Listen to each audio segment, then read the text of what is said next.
अस्सलाम वालेकुम। 9 class unit number 15 हमने स्टार्ट किया हुआ है पाइथागोरस थ्योरम। इसकी रिव्यू एक्सरसाइज स्टार्ट की थी जिसका क्वेश्चन नंबर 1 से लेके क्वेश्चन नंबर 6 के पार्ट नंबर 1 तक हम लोगों ने जो सा है क्वेश्चन कंप्लीट कर लिए थे। आज हम लोगों ने क्वेश्चन नंबर 6 का ही पार्ट नंबर 2 क्या करेंगे और इसके अलावा क्वेश्चन नंबर 7, 8 और 9 डिस्कस करते हैं। ओके, सो क्वेश्चन नंबर 6 का पार्ट नंबर 2 आ जाता है हमारे पास find the value of X. आप लोग डायग्राम देख सकते हैं कि डायग्राम में हमारे पास एक ट्राइंगल ए बी सी है।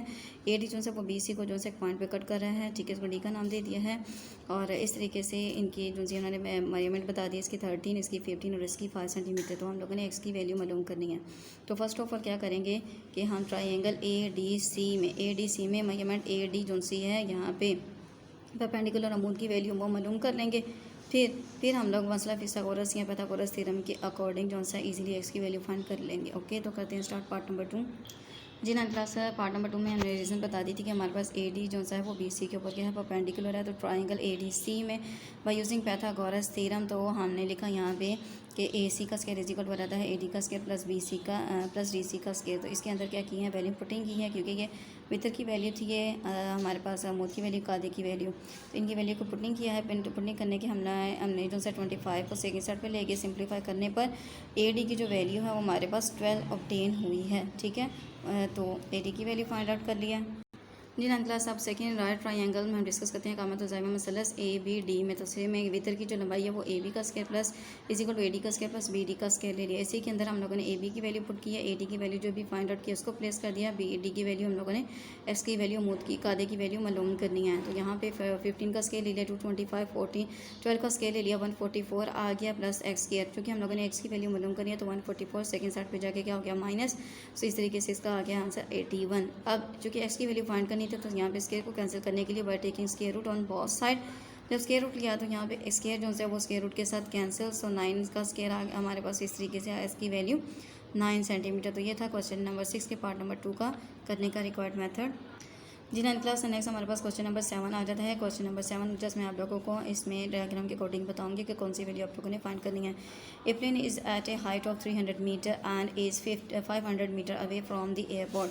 कि एक जो जहाज़ है, एक हवाई जहाज़ जो सा है वो 300 मीटर जो सा है वो बुलंदी पर है। और इसमें यह बताया गया and is 500 metre away from the airport. और वो जो सा एयरपोर्ट से जो सा 500 मीटर क्या है दूरी पर वाक़ है।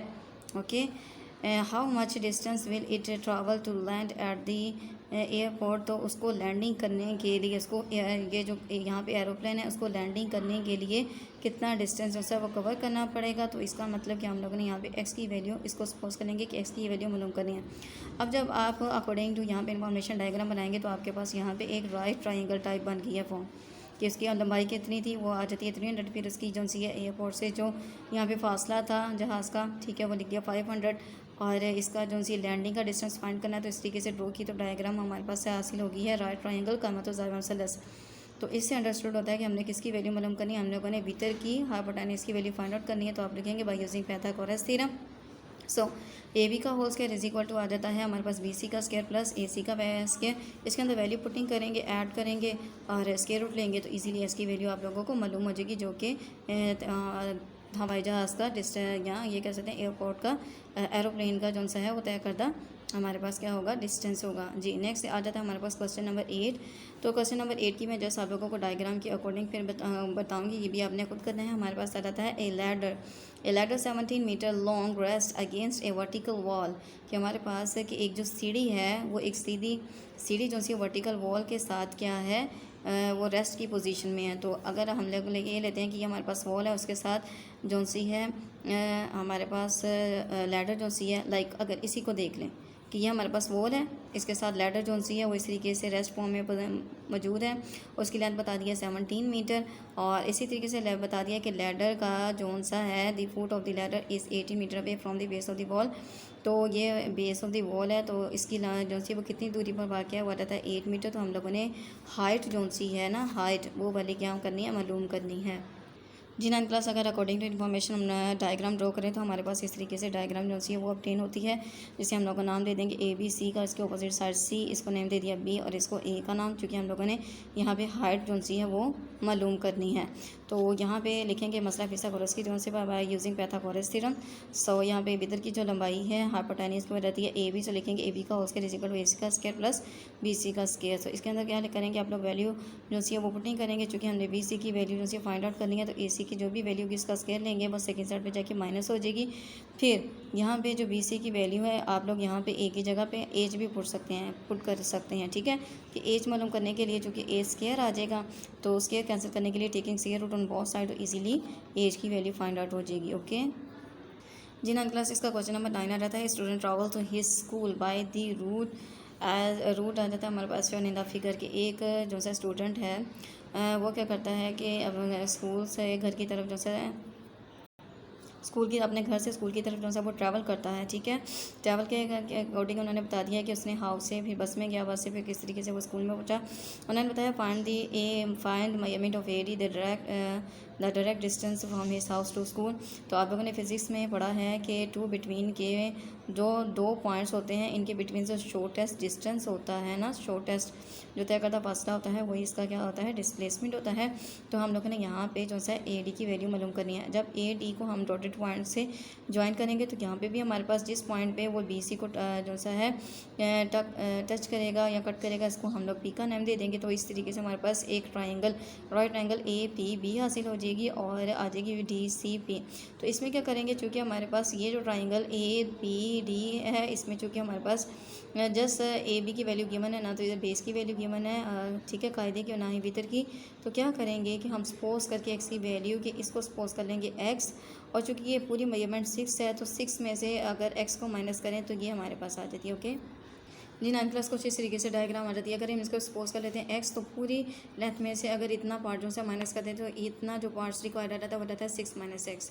तो इसके अकॉर्डिंग हम क्या करेंगे कि ये दोनों मसल से जो कि हैं हमारे पास क्या है, मुतशाबा हैं, सिमिलर ट्राइंगल है। सिमिलर ट्राइंगल के अकॉर्डिंग हम लोगों ने यहाँ पे अमूद और कायदा, ठीक है, परपेंडिकुलर एंड बेस के दरमियान जो सा रिलेशन लिखा है। रेशियो फॉर्म में 6 माइनस x, मतलब कि 6 माइनस x ओवर 3 लिख लिया है, और इसी तरीके से लिखेंगे x ओवर 2। अब x की वैल्यू फाइंड करने के लिए यहाँ पे क्रॉस मल्टीप्लिकेशन करेंगे तो हमारे पास इस तरीके से वैल्यू 10 होगी है। तो इनको मल्टीप्लाई करेंगे तो हमारे पास 2x आ गया, 2x सेकंड साइड पे जाके प्लस कर दिया। तो इस तरीके से x की वैल्यू फाइंड करने के लिए 5 को सेकंड साइड पे डिवाइड कर दिया, तो कि हम लोगों ने इजीली x की वैल्यू फाइंड आउट कर ली है। बट AD की वैल्यू फाइंड करने के लिए अब हमें क्या करना पड़ेगा, बाय पार्ट्स, मतलब कि हमें AP की वैल्यू भी मालूम करनी है और DC की वैल्यू भी मालूम करनी है। तो हम राइट ट्राइंगल के अकॉर्डिंग AP की वैल्यू मालूम करेंगे और DC की कि हमारे पास भीतर के अकॉर्डिंग, ठीक है, मतलब कि by Pythagoras theorem. So 9 class by Pythagoras theorem हम सबसे पहले अप्लाई करेंगे इन ट्राइंगल ABB, जो हमारे पास शॉर्ट जो ट्राइंगल थी उसके ऊपर। तो हमारे पास यहाँ पे आ जाता है AB का square is equal to AB का स्क्वायर प्लस BB का स्क्वायर, और PP एक्चुअल में हमारे पास यहाँ पे आ जाता है x आ जाता है। तो इस तरीके से इनकी वैल्यू पुटिंग की स्क्वायर किया है, ठीक है। x की वैल्यू हम लोगों ने ऑब्टेन की थी 8 12 ओवर 5। तो यहाँ पे एलसीएम लेके हमारे पास इसकी वैल्यू इस तरीके से आ गई, और स्क्वायर ख़त्म करने के लिए स्क्वायर रूट ले लिया, स्क्वायर रूट लिया है इस तरीके से। तो इसका जो सा एग्जैक्ट आंसर आ गया हमारे पास 2 स्क्वायर रूट 61 ओवर 5। इसी तरीके से जो हमारे पास दूसरी ट्राइंगल थी, ट्राइंगल DCP, इसमें लगा PD और BC का स्क्वायर DC का स्क्वायर। एक्चुअल में हमारे पास BC क्या आ जाता है 6 माइनस x। इसके अंदर इसकी वैल्यू पुटिंग करेंगे, इसको सिंप्लीफाई करेंगे एलसीएम लेके, तो हमारे पास जो इसका आंसर आ जाता है वो जाता है 18 ओवर 5। 18 का स्क्वायर ले लेते हैं तो हमारे पास 324 आ जाता है। ओके, फिर इसका एलसीएम लिया तो हमारे पास कुछ इस तरीके से वैल्यू ऑब्टेन हुई। अब PD वैल्यू मालूम करनी है तो दोनों तरफ स्क्वायर रूट ले लिया, तो हमारे पास इस तरीके से इसकी एग्जैक्ट वैल्यू गेन होगी। अब चूँकि AP और P जी, 9 क्लास सब्जेक्ट क्वेश्चन नंबर 1 लिखी थी AD is equal to AP plus BD। इसके अंदर क्या करेंगे, वैल्यू पुटिंग की है, इसका एलसीएम दिया है। हमारे पास देखिए 2 स्क्वायर रूट 61 3 स्क्वायर रूट 61, इन दोनों को ऐड किया तो 5 आ गया, 5 को 5 के साथ कैंसिल किया तो ये हमारे पास इसका शॉर्टेस्ट डिस्टेंस आ गया। तो ये था हमारे पास क्वेश्चन नंबर 9 करने का मेथड। तो जी 9 क्लास ये थोड़ा सा लेंथी क्वेश्चन है बट ईजी है, आप लोगों ने इसकी रिटर्न प्रैक्टिस अच्छे की तरीके से करनी है। ओके, अल्लाह हाफिज़।